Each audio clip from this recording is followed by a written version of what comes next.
Okay. Maybe I need that supernatural anointing to speak without a mic. Anyway, we have been studying about the power of God, the exceeding greatness of God's power that will be available in these last days. So last night was an introduction to that topic. This morning we'll go to part 2, and tomorrow will be part 3. So this morning we are going to study about what are the 7 powers. What are the exceeding greatness of the power of God? How do they manifest? What they are? And tomorrow we conclude this subject by studying how we can be recipients to this power. How can we qualify? There must be some qualification, right? Nothing is free. See, unlike the gifts of the Holy Spirit, which are freely available for every believer as a result of being baptized in the Holy Spirit, these other powers, exceeding greatness of God's power, and the 7 spirits of God are not like that. We have to live a life that will qualify us to be endued with that power. If we don't qualify, that very anointing that God will give to us to set others free will kill us. That anointing can kill you.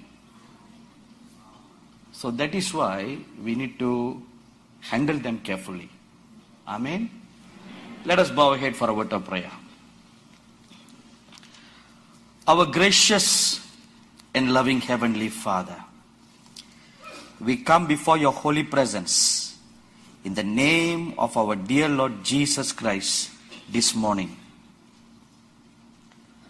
Open the eyes of our understanding, O Lord our God, that we may hear what the Spirit of God is speaking to us, to the churches in these last days. Thank you, wonderful God. I pray, Lord, as your dear saints are seated here and listening to this word, and even unto them who are afar off, who are watching this telecast from whichever part of the world they are, as they hear these words, I pray that the Spirit of the Lord, the Spirit of prophecy, will also speak to them. As the voice of the trumpet spoke to the Apostle John, I pray that voice will speak to them too. In the deep innermost of their spirit, giving them an unction to believe and to be made ready, a people that do know their gods. Thank you, wonderful God.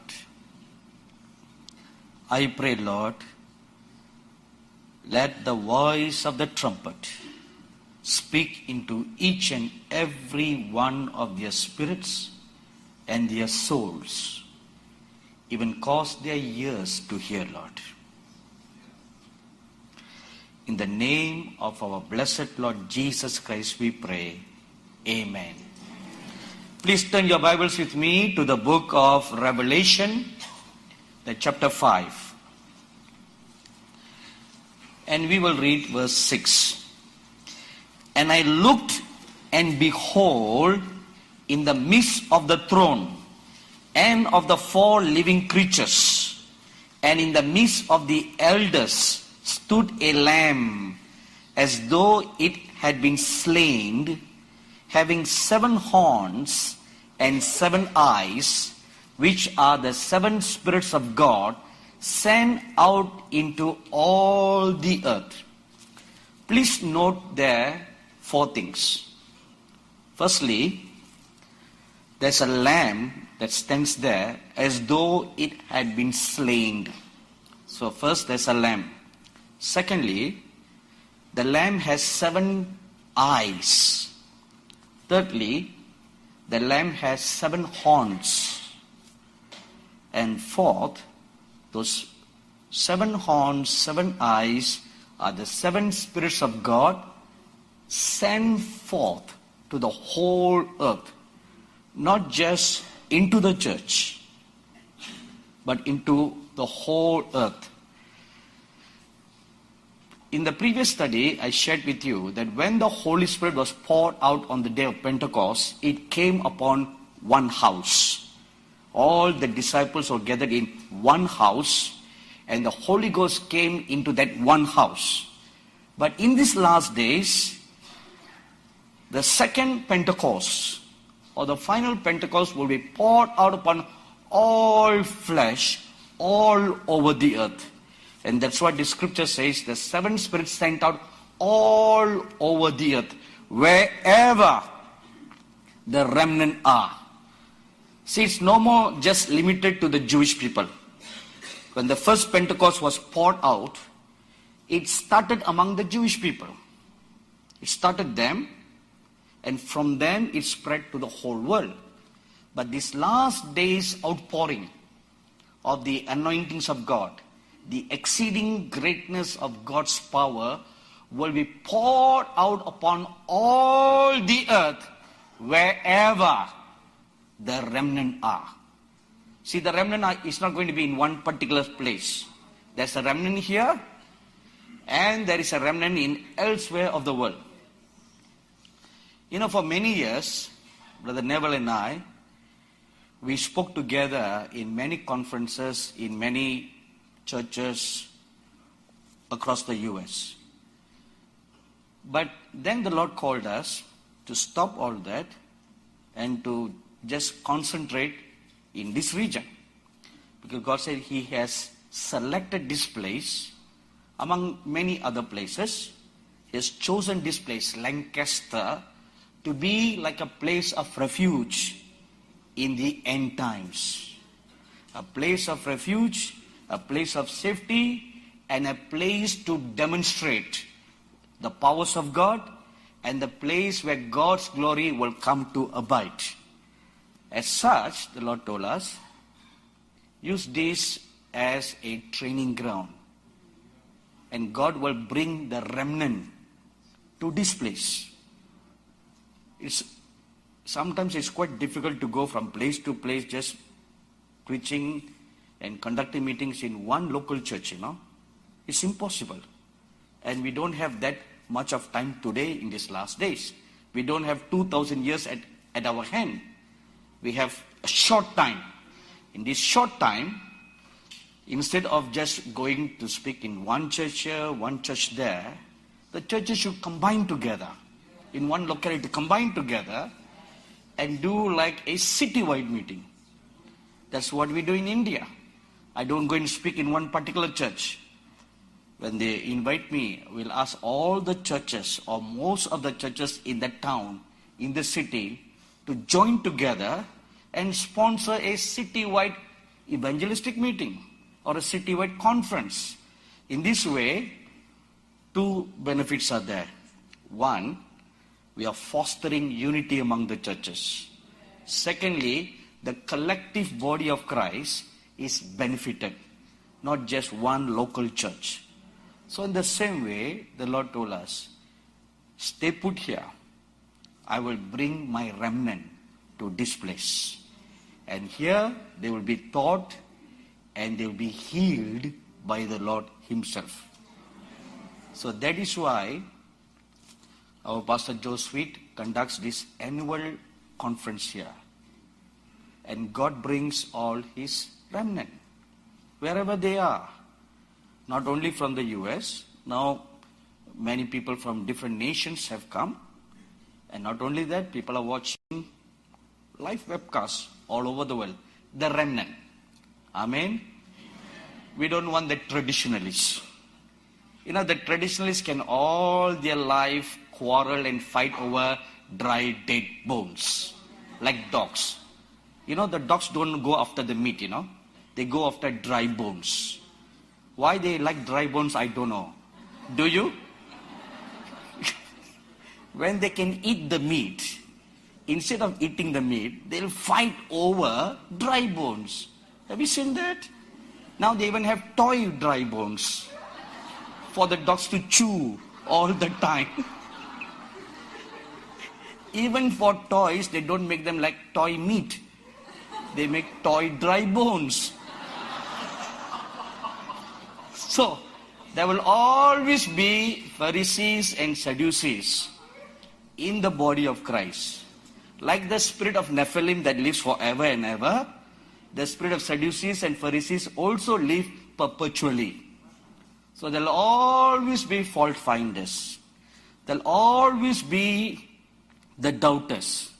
Let's put them aside. All their life they can go on doubting and end up in hell. The Lord Jesus told empathetically, looking at the Pharisees and Sadducees, He said, if you keep on splitting hairs over legality and traditions, not the Republican, I don't know why in the world I always keep on saying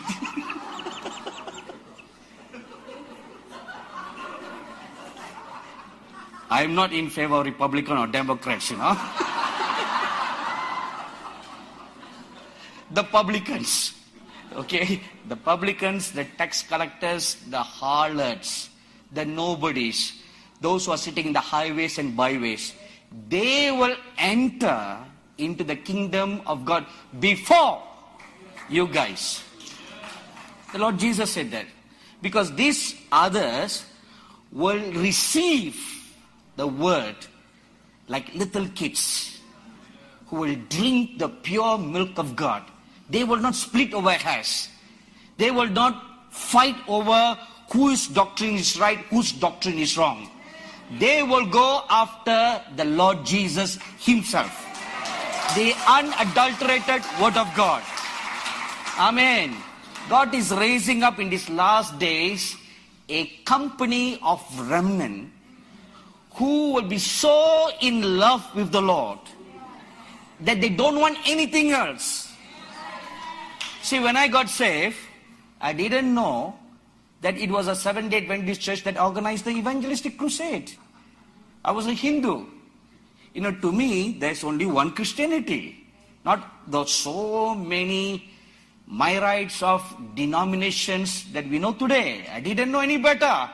So after I got saved, that church did the follow-up, and I've never heard of any other church before. So all I knew at that time was this one particular church. So I went to the church, they did a follow-up, and the Lord Jesus spoke to me by an audible voice saying, go and take water baptism. The church didn't tell me to take water baptism. In fact, the pastor didn't even know that I existed in the church. It wasn't a mega church, it was just about 300. But even 300, how can the pastor know every single person, right? And I was just a newcomer. I just come, I just go. But the Lord specifically told me, get baptized. But when I went and told the pastor I want to get baptized, he said, first, you must learn the doctrines of the church. I said, no, pastor, the Lord told me to get baptized. No. First, you must learn about our church. I said, why? Why must I learn about the church to get baptized? I just have to obey the Lord and get baptized. No. First, you learn about our church. So 3 months of Bible study. In the 3 months of Bible study, what did I learn? Not about Christ, but about the church doctrines, the church beliefs. What did the church stand for? That's what I learned in 3 months. It didn't make sense to me, And it didn't matter to me. My goal was to get water baptized. So whatever they taught me about the 10 commandments, about the clean food, unclean food, the sabbatical law, it all went over like water over duck's back. My one goal, I was like a horse with a bridle over the eyes. One goal was to get water baptized. That was my goal. and I didn't care. So whatever he asked me, I say, yes, Pastor. Yes, Pastor. Yes, Pastor. Do you believe the Sabbath? Yes, Pastor. Did you believe this? Yes, Pastor. I didn't care, See, in my childlike mind, virgin mind, I didn't understand all that. All I knew was Christianity has Jesus Christ, and that Jesus died for me, and that Jesus arose from the dead, and that Jesus spoke to me. He called me supernaturally. That's what I knew. The other things didn't matter to me. But later on I found out that they were all wrong, and I came out of the church.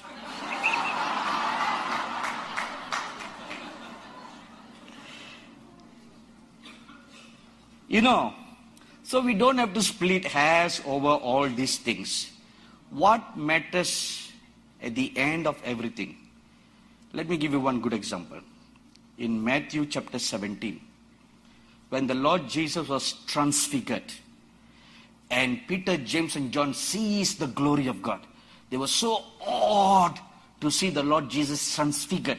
He was like a ball of sun standing there on that mountain. And they saw the cloud of glory come down. And they heard the Father's voice. So here they're seeing the divinity of Christ. Now, next they saw the Holy Spirit come down like a cloud. Thirdly, they heard the voice of the Father God. On the mount, they experienced the Trinity. And when they were so awed, and when they decided that they don't want to go down to the valley to do ministry anymore, they just want to settle down with a Transfiguration Mount experience, the Bible says the vision ended and they saw none except Jesus. At the end of the day, everything else will end except the Lord Jesus Christ. Amen. So He should be the object of our love. He should be the object of our service. Everything that you do should be something that is born out of your relationship with the Lord Jesus Christ. Amen. So, the Lord Jesus Christ now, in these last days, wants to give His remnant, His final grace, the exceeding greatness of His power. And that which we read here in the scripture, two things: 7 eyes and 7 horns. And I shared with you that the 7 eyes represents the 7 prophetic eyes, the 7 prophetic anointings that rests upon a person to have 7 dimensions of looking into the prophetic realm. Whether one single person can have all the 7 or not, I don't know. But there are 7 available, and it is equally divided among all the remnants, so that not one person can boast that without me you can do nothing. No one can boast that. So God equally divides to everybody, so that the last days ministry is a body ministry, like it was in the Acts of the Apostles. It was a body ministry. Not one person was a jack of all trades. Let's give you an example. In Acts chapter 8, Philip the evangelist went to Samaria, had a great evangelistic crusade. And he had the gifts of healings, the gift of faith, the gift of working of miracles, working through his ministry. And there were signs and wonders, and multitudes got saved. So new believers were born again, and they were going to found a church in Samaria. The first church of Samaria. To establish the church, they need to get them filled in the Holy Spirit. Immediately, Philip texts Peter. He texts him, Peter, great revival Samaria. Because when you're texting, you don't have to be grammatically correct, Samaria, great revival. Come immediately. That's all. Text message went. As soon as they got the text message, they hop on the next available jet. And they came to Samaria. When they came to Samaria, they understood what was happening. And the Bible says, Peter and John laid hands on the new disciples for them to be filled in the Holy Spirit. Why couldn't Philip do that? That was not his gifting. He could have done it by faith, but he didn't do it. He waited for the apostles to come. Some specialists, another specialist to come. See, it's a body ministry. So that no one person can take credit to anything. That same kind of mindset is needed in these last days. All the pride, all the arrogance need to be put away. That I am the great superstar. I am the healing specialist. I am this specialist. I am that specialist. All that must be gone. Remember, the last days remnant must be a faceless, nameless, and selfless generation. To such a people, God will entrust these awesome powers. Even heaven has not seen yet. Can you imagine? I hope you tried to imagine last night what it means that heaven has not seen yet. It has not seen yet because it has been kept hidden from the ages to be revealed in these last days. There is an anointing in the horn. The power of God will manifest in the horn. Look at Psalms 92 verse 10. It says, but my horn you have exalted like a wild ox. I have been anointed with fresh oil. In June of 2014, I was conducting a conference in India. One day as I was praying, the Lord stretched out, a hand stretched out, a little golden bowl about this size. And I noticed on the golden bowl, it was very pure, very clean, and very transparent on the outside and on the inside. You know, in fact, light was shining out from the bowl all over. That's something amazing about things of heaven, you know. Everything has light in it. And the light shines out of it. Like that object is very translucent. It's not translucent, it's solid. But yet, light shines out from everything. And at the four corners of the round bowl, you know, in a round bowl, you can't have four corners. But, let's say, okay, forget about corners. In the 4 points, 4 points of the round bowl, I saw a figurine like a wild ox. And it seems like the ox was bearing that bowl. I've never seen anything like this before, you know. And there was a liquid in that bowl. And that liquid, at first I thought it was oil. But when I looked at it very closely, it was not oil, it was light. Light that was liquid. Have you ever seen light that is liquid? No. Because you are living in this world. The things in heaven, everything is amazingly indescribable. It looked like oil. Its formation and its movement were like oil, but it was not oil. It was actually light. And the appearance was like how oil looks like, you know, golden. And it was just in that bowl. And I looked at this ox. It was alive. It was moving and turning its head. I've never seen anything like this before.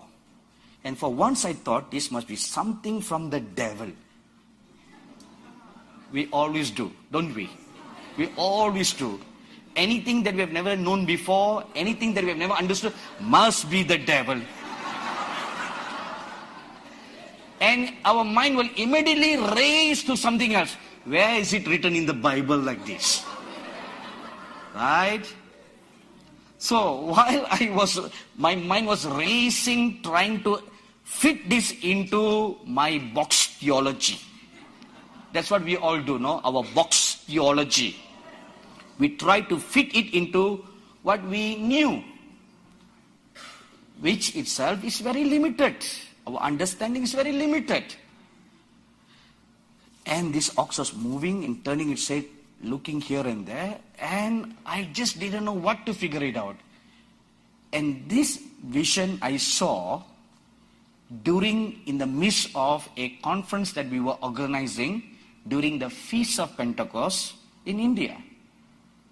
And it was after this oil was poured upon me. See, when the oil was poured on me, it also entered inside me. I was given to drink and poured on my head at the same time. After that, I received this revelation about the 7 horns. Then I saw this scripture that my horn you will exhort like a wild ox. So there is a scripture, isn't it? See, there is a scripture, the wild ox. There was this wild ox. And I will be anointed with fresh oil. Amen. So, what is a horn? We read about the 7 horns. What is a horn? The horn, the word horn, in Hebrew is keren. Keren, K-E-H-R-E-N. And keren means a horn as something that is projecting by implication. It resembles like an elephant's tooth, ivory, or a corner of the altar, like a peak of a mountain. And listen to this, a ray of light. You see, what I saw, now you have this from the original Hebrew, a ray of light. And it also refers to power. Now the Greek word for horn is keras, K-E-R-A-S. And keras means a symbol of strength. So, both the Hebrew and the Greek words define a horn to be something of a power and strength. So, if we put these two together, what it means is strength and power is always equated with the symbol of a horn. Now let me give you a few scriptural evidence for that. 1 Samuel chapter 2 verse 10, 2 Samuel 22 verse 3, Psalms 18:2, 89:17, and Micah 4:13. All these scriptures show that strength is always connected with or related to horn. Wherever horn is mentioned, it is always associated with strength. And then, if you look at Joshua chapter 6, verses 4 to 20, when the Israelites' army marched around Jericho 7 times, and on the 7th time, they blow the horns of shofar. The scripture says horns. They blew the horns. When they blew the horns, the power of God was manifested. So there again, you have a horn equated with power. So therefore, we can rightly define a horn to be power. When the Lord Jesus Christ arose from the dead, He declared in Matthew 28:18 that now all authority is given to me. What is the word authority? The word authority in the Greek is exousia. E-X-O-U-S-I-A. It means a force, a delegated influence, power, and strength. So the Lord Jesus saying, all, not one, not two, all. And the number 7 in the Bible signifies completeness. And completeness means all. Agreed, everybody? So completeness is the number 7.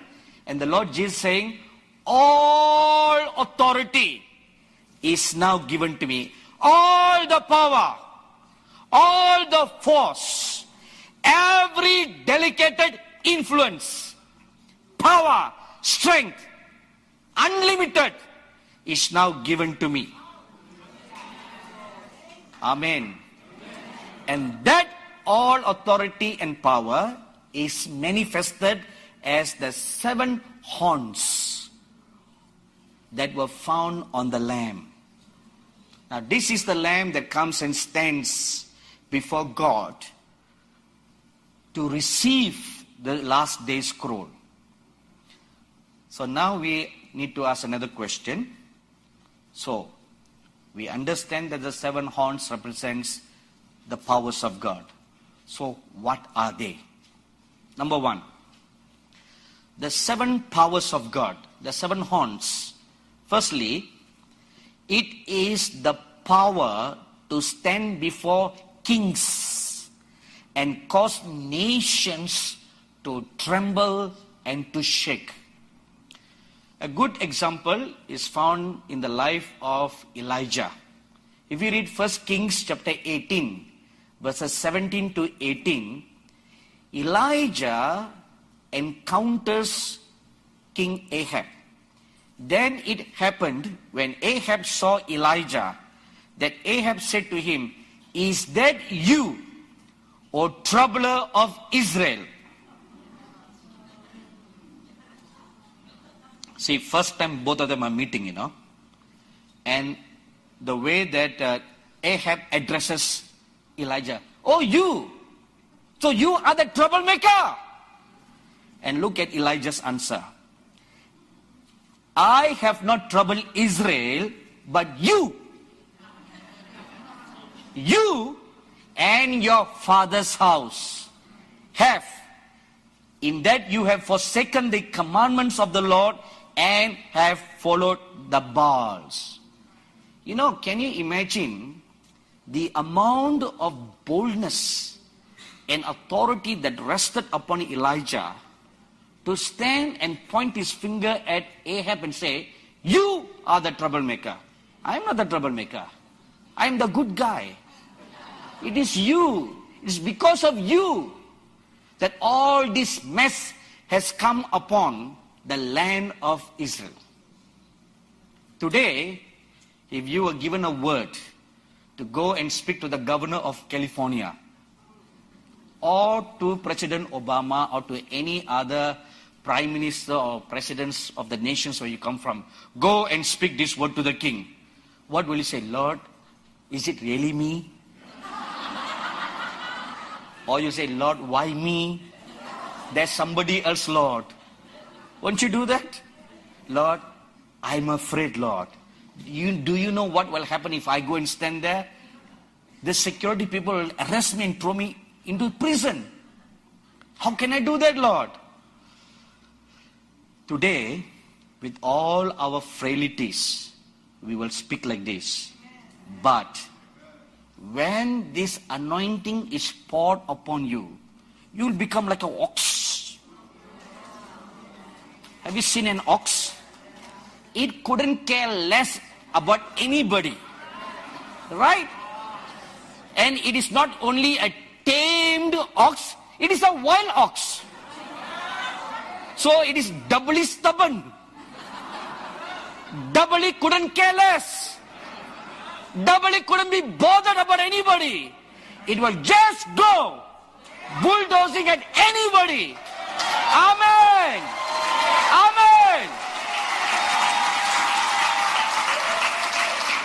That is the kind of boldness and strength that will come upon you, that will make you so strong, so bold, that you couldn't care less about anybody. Be it the king, be it the prime minister, be it anybody. Your knees will only bow to the Lord Jesus Christ, not to anybody else. Amen. Like Elijah, the prophet Moses too stood before Pharaoh and caused the entire Egypt to tremble and to shake. You read all about Moses. I think you know more about Moses than any other Bible characters. In Exodus chapter 5 verse 1, you read about the first encounter between Moses and Pharaoh. And Moses comes and stands very boldly before Pharaoh and tells him, "Thus says the Lord, let my people go." And the Pharaoh said, "Who is this God? I couldn't care less." And Moses wouldn't take that as a no for an answer. He keeps on speaking. See? And look at the Lord Jesus Christ. Somebody came and told him, "Be careful, Herod is seeking your life. Go and tell that fox." Look at him. Can you imagine pointing a finger at the White House and say, "Go and tell the snake"?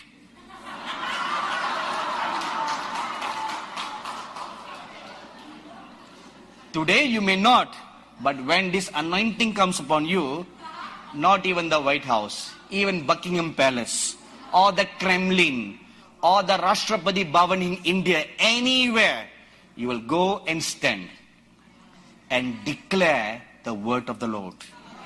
Amen. And you will speak, "Let my people go." Because as it happened during the days of Moses and Elijah. Now what happened in these two eras? One, the government made the people slaves. Moses era. Secondly, the Elijah era, the government made the nation an idolatrous nation. So they were all under spiritual bondage. So then came these two prophets and they spoke boldly at those in authority, "Let my people go and set this nation free from all kinds of bondages." That's the first power. The second power, power to change nature and command it to obey. When this anointing comes upon an individual or a group, you will look at nature and alter its course, change weather patterns, and command it to obey, and it will obey you. Let's look again. Most of our examples, we are looking at two prophets' lives, because it is these two prophets, the likes of which ministry is going to appear in these last days one more time, when the two witnesses are on this earth. And while the two witnesses are on this earth, physically in Israel, they will represent the last two great company, the Moses and Elijah company. The remnants that will be scattered all over the world will work together with them to reach out for one final demonstration of God's glory in the world. So, let's look at Moses. Moses commanded darkness over Egypt for 3 days. Exodus chapter 10, verse 22 and 23. He commanded, and darkness swept over the whole land of Egypt. It was so thick that you can literally feel the darkness. And it would not go away until Moses commanded it to go away.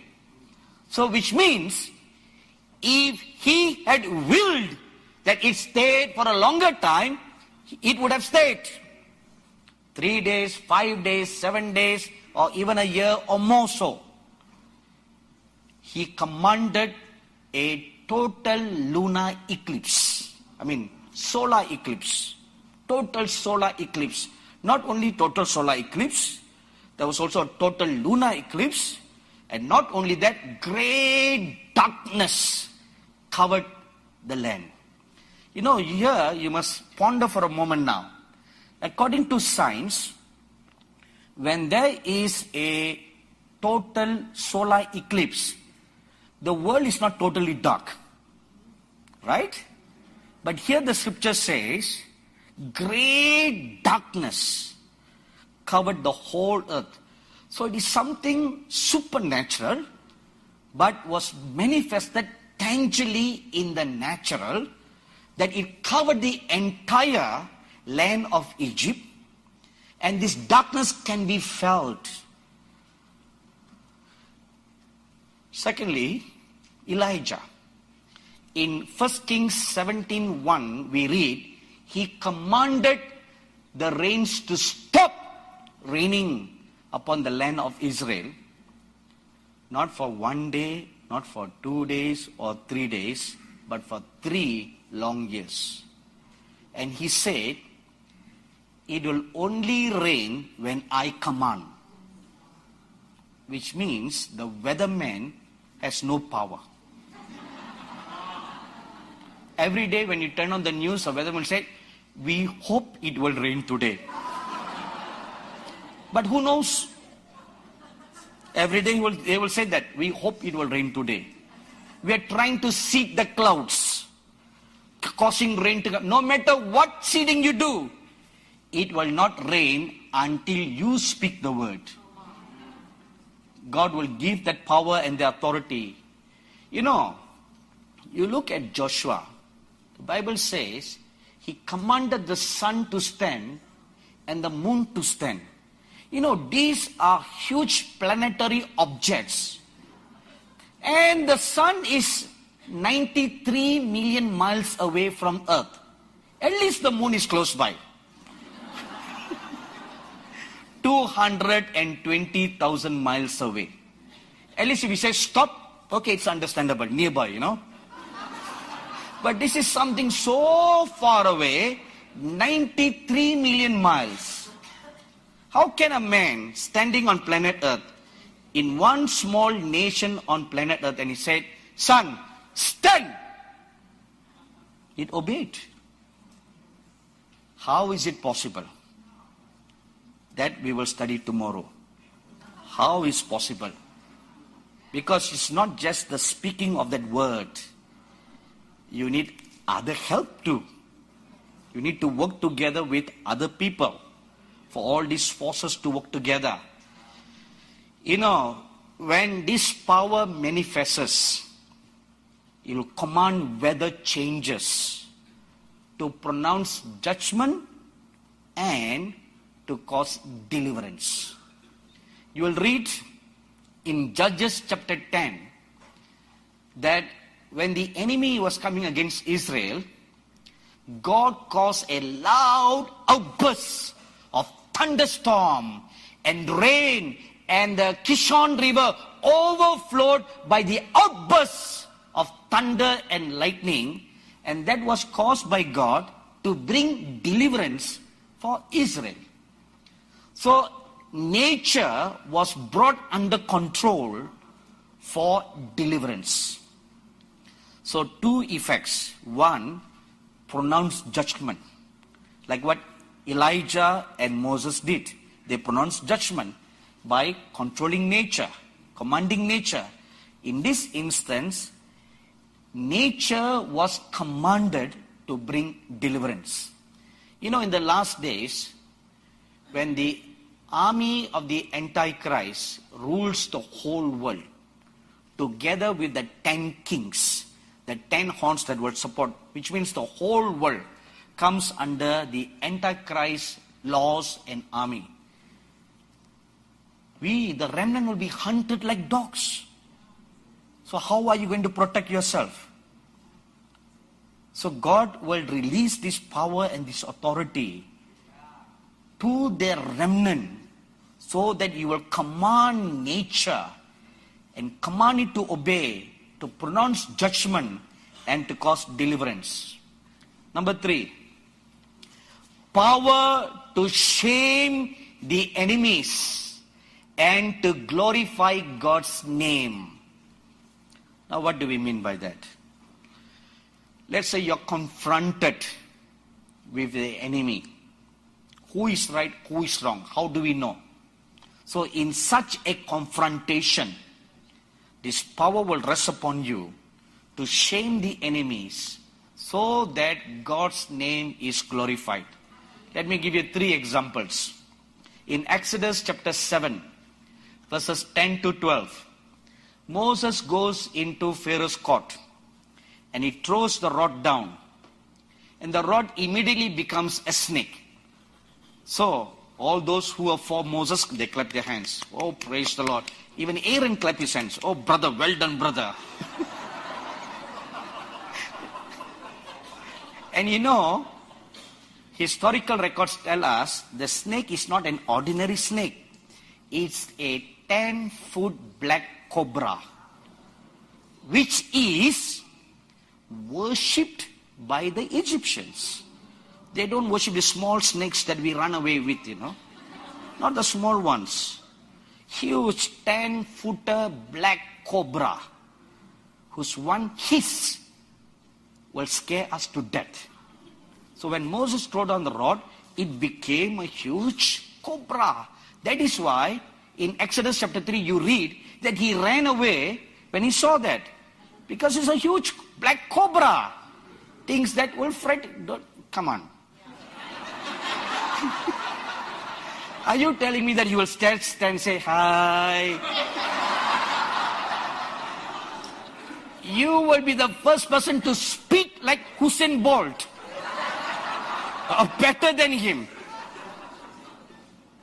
So, when he threw down the rod, it became a 10-foot cobra. And Aaron, feeling so great, he put his hands around his brother. Well done, brother. Well done. Now we can leave this palace with all the children of Israel. And the Pharaoh was seated on his throne. He looked. That's so big deal. Hey, magicians, come. So those big, burly, bald-headed, big tummy guys,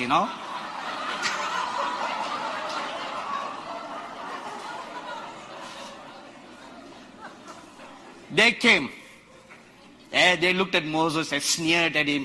Moses, what's the big deal? Look. And they threw down their rods. And those rods became another 10-footer snakes. And Pharaoh clapped his hand, and all the Egyptians clapped their hands. Now Aaron took his hand away from Moses.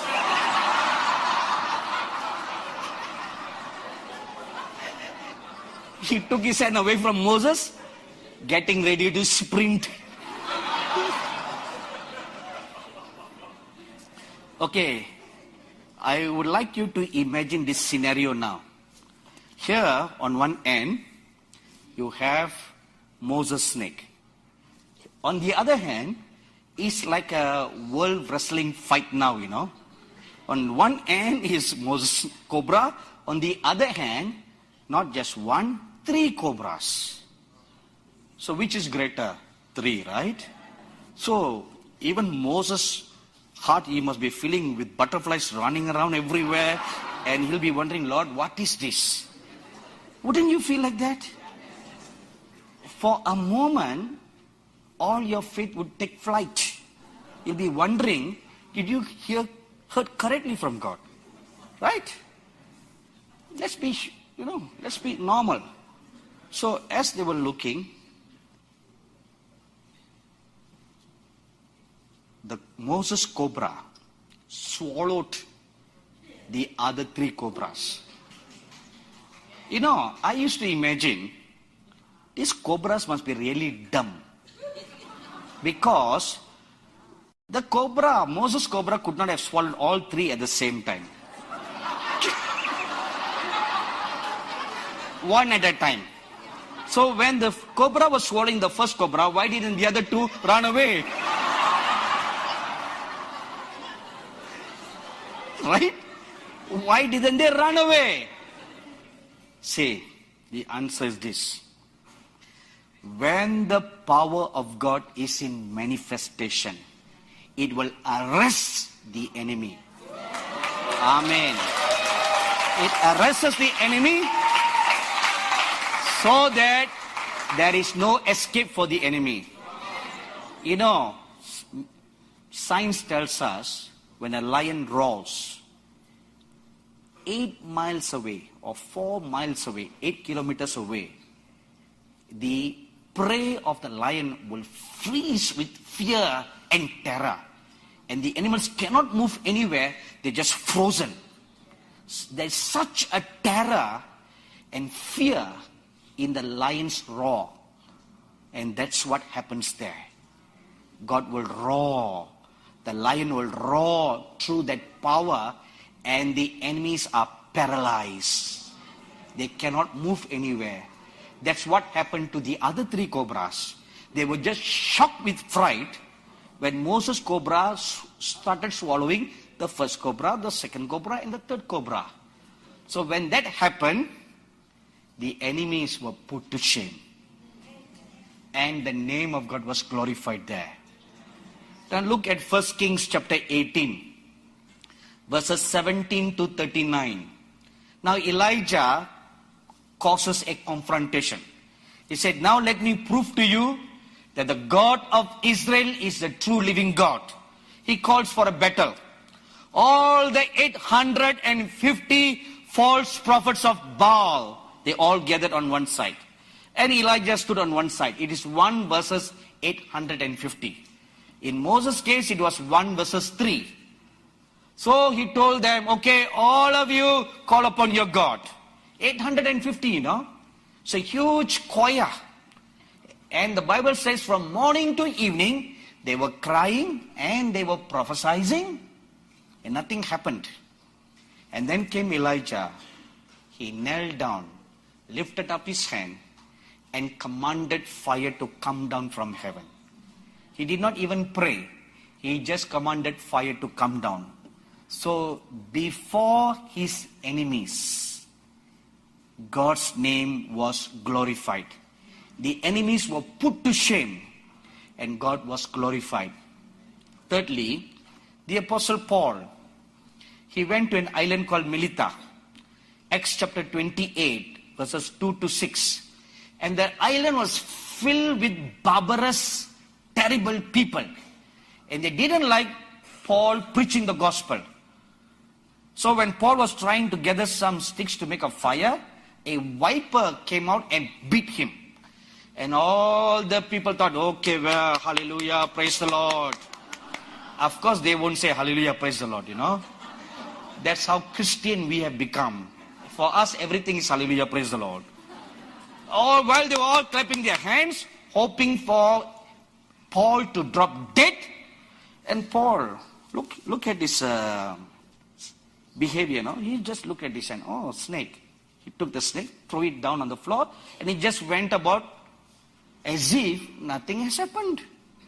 That's how you will behave. The thought of fear will forever be removed from you. Amen. You will not fear. You will not fear.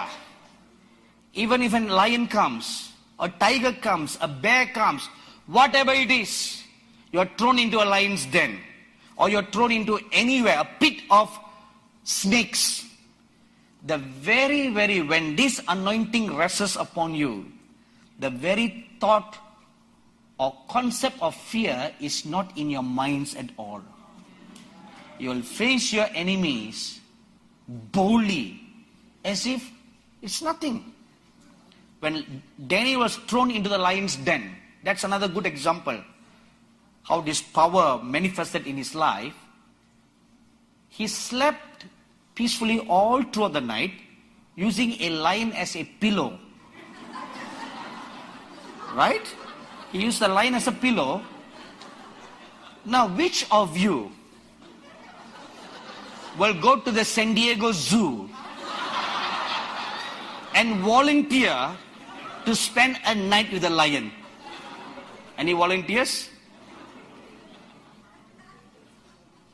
In the morning when we come to look for you, we will find you resting in peace.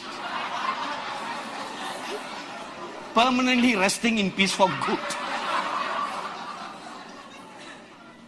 You'll be screaming and shouting at the top of your voice to get out. Right? But in the last days, when we are thrown by our enemies in whatever situation, that when this anointing is resting upon you, you will not fear anything. Because there is another characteristic that this last days army must possess. That is love. Love conquers everything. The love of Christ that will so rule your heart. And perfect love casts out fear. There's no more fear. No more fear of anything. You know, I remember once reading in the life of Prophet William Branham an incident. He was walking somewhere, I don't know whether it's in a jungle or somewhere, and a wild ox came charging at him. And for a moment, he was frightened. Then he suddenly remembered what the Lord told him, and he allowed the love of God to fill his heart and flow out from him. The moment he allowed his consciousness to be filled with the love of God, the first thing that happened was fear departed from his heart. Fear departed from his heart. See, perfect love casts out fear. The second thing, love then flowed out from him towards the charging bull. The bull came charging at high speed and just stopped a few feet away from him. And just looked up at him like a cat will look up at its owner. That's love. Anybody wants to be a matador?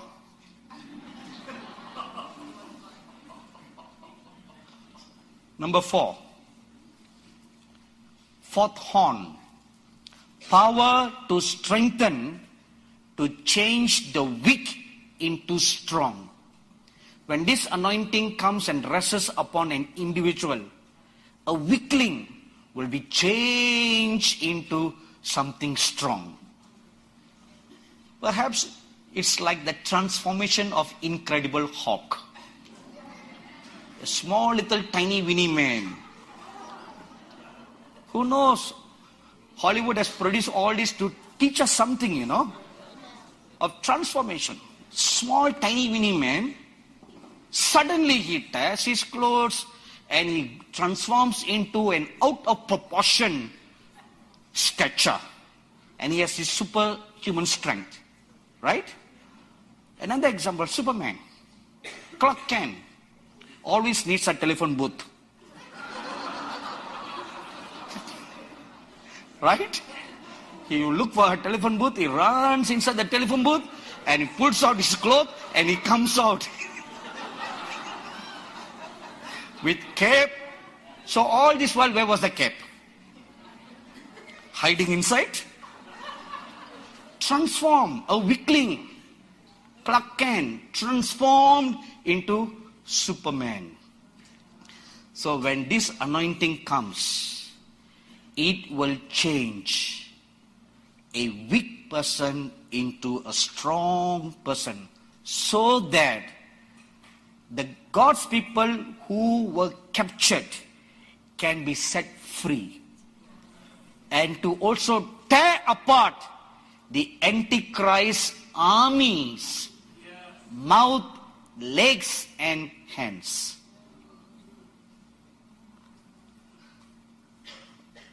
Let me give you 2 examples. Samson. You all know the story of Samson too well than any other story. In Judges chapter 14 verse 19 and chapter 15 verses 14 to 16, one man, not a huge guy, but the Spirit of God came upon him and he tore apart the Philistines jail. He did all kinds of superhuman feat. How is it possible for an ordinary statured man? Secondly, David versus Goliath.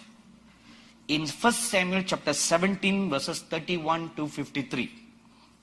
Now, this small little David, small boy of 15 years old, And here you have Goliath, who is 9 to 13 feet tall. No, you can see the stature. And he's big and burly. And this David is small and skinny.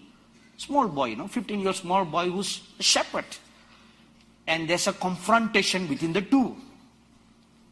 And Brother Neville shared something about that last night in his message, that how the angel would have taken the stone and hit at Goliath. I tried to imagine the scene. How if this thing could be physically or technically possible. Looking at the laws of thermodynamics and the laws of flight, when you sling and you throw the sling, can it accurately go in a perpendicular direction to hit the bull's eye? Going by the laws of thermodynamics, the answer is no. So, how then it is possible? Here comes the workings behind the scene. If you take a small stone and you hit at someone, how can the stone go through the skull and come out the other side? In an ordinary strength, you can do that. But when this anointing comes upon you, you are not ordinary. When you throw at a force, that force will travel in great speed that will penetrate through even thick steel concrete. It will transform a weakling into someone great and supernatural. And I saw in a vision, oil was poured upon a weak person. As soon as the oil was poured upon the weak person, that weak person became strong and bold, and he went out to break prison bars and to set the captives free. In these last days, when the army of Satan is going to capture and throw some of us into bars, either for preaching the gospel or for not taking the mark of the beast. You're going to be in the bars waiting for execution. Just like what you read in Acts chapter 12. Peter was thrown into the prison waiting to be executed. But the Bible says he slept peacefully through the whole night. Whereas the church was so frightened, they were praying the whole night. What made Peter sleep through the whole night? Because the Lord Jesus said, he will die in very old age. At that moment, he was still very young. Like what Americans say, 80 years young, 90 years young.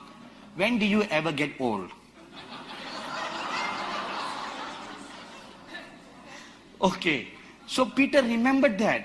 So he knew, okay, my time will not come now. Because the Lord said, when you're old and you cannot walk, people will carry you. So that means he will live long till the time that he cannot walk anymore. So which means I'm not going to die now. So if I'm not going to die now, why sit up and pray? Let me sleep through.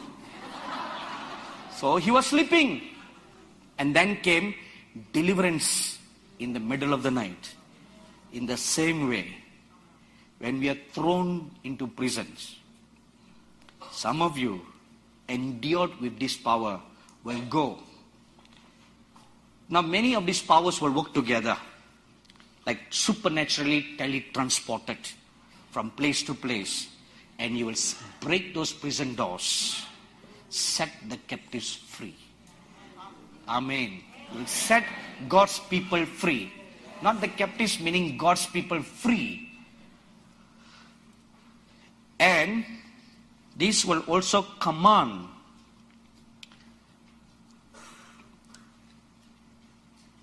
and this power will empower the remnant to command mountains to move so that a path can be made to walk through.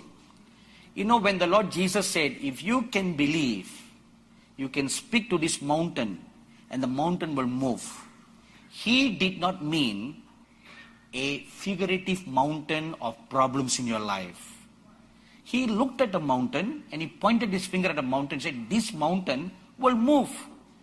If he pointed a finger at the mountain and said, this mountain will move, it does not mean the mountain of your problems, the mountain of your debts, the mountain of your loans. It does not mean all that.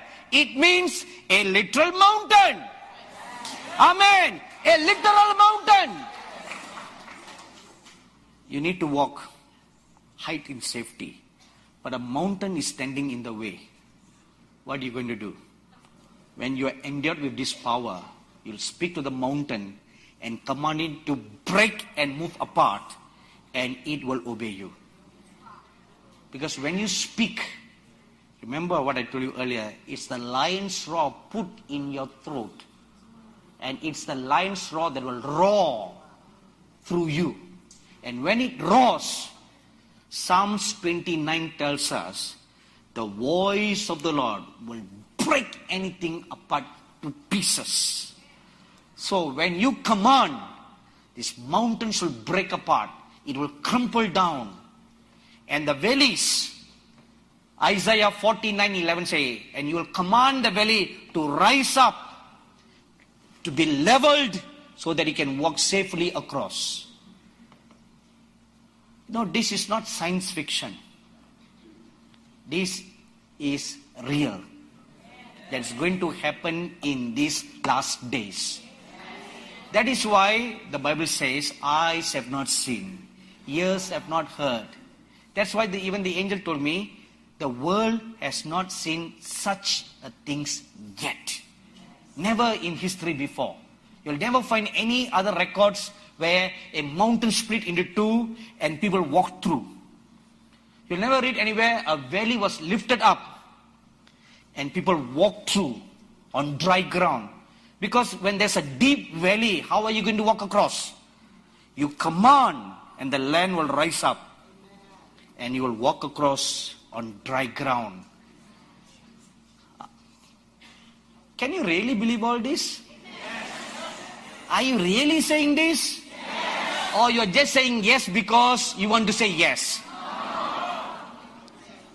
If you are the remnant, which I believe you are, and walking towards that, then you will surely believe.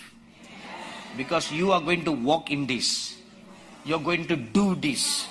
You're not going to be a spectator. You're going to be a participator and a worker. Amen. Number 5. Horn number 5. Power to work creative miracles. Now, for all this, all the gifts of the Holy Spirit, the 9 gifts and the 7 spirits of God, they all work together to manifest all these things. Power to work creative miracles. What are the kinds of creative miracles? At least there are 3 kinds. 1, multiplication of food for God's people who did not receive the mark of the beast. You can't buy, you can't sell. How are you going to eat? You can't buy, you can't sell. How are you going to eat? You have to eat, right? So this is where you will command food to be multiplied. You may just have one little loaf, and then maybe 50 of you or 100 of you all gathered together in a place of hiding.